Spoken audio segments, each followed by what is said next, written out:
Germaniyada Ausbildung bitiruv imtihonlari qanaqa bo'ladi va unga qanaqa savollar tushadi? Buni shunchaki eshitganlardan emas, aynan o'sha yo'ldan yurgan insonlardan biling. Ismim Feruza Ochelova, Germaniyada hosil menejment sohasi bo'yicha Ausbildung bitiruvchisi va S2 Goethe sertifikat sohibasiman. Ko'pchilik buni nemis tili testi deb o'ylaydi, aslida unday emas. Imtihon ikki qismdan iborat. Birinchi qismi yozma, ya'ni shriftlik deb ataladi, ikkinchi qismi amaliy, ya'ni praktik deb ataladi. Birinchi qism shriftlik, ya'ni yozma qism hisoblanadi. Bu yerda siz til emas, aksincha 3 yil davomida o'qigan barcha professional fanlarni nemis tilida topshirasiz. Misol uchun, mehmonxona iqtisodiyoti, hisob-kitob, marketing, huquqshunoslik va oxirgisi kalkulyatsiya.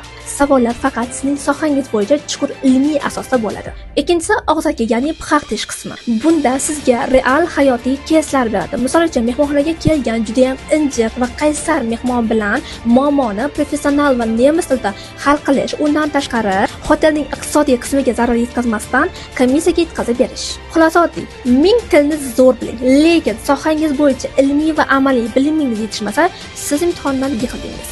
Agar siz ham Germaniyada Ausbildungni manga va muvaffaqiyatli bitirishni va nemis tilini oson va tez o'rganishni xohlasangiz, hoziroq sahifamga obuna bo'ling. Bu yerda hali hech kim aytmagan Germaniya va Ausbildung haqida sirlarni bo'lishib boraman.